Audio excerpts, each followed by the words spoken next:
से आता है कि ये गाड़ियों को ना बहा के ले जाते हैं। हाँ एम पी साहब, दरिया कन्हार बहुत ठंडा पानी है, बंदा अंदर नहा ही नहीं सकता, अंदर बंदा नहा ही नहीं सकता, अंदर बंदा जा ही नहीं सकता, नहाने की जरूरत इसकी गहराई कितनी है? इसकी गहराई है 10 से 12 फुट।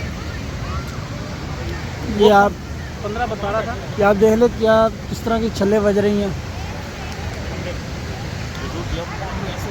साफ शफाफ बच्चे वीडियो बना जैसी टाइम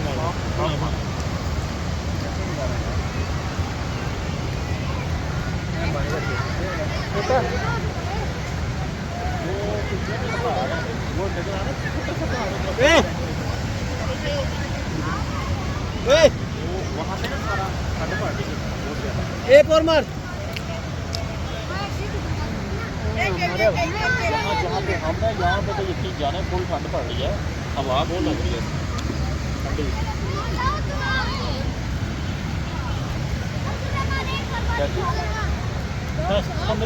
15 फुट गिराई है, 15 फुट गिराई।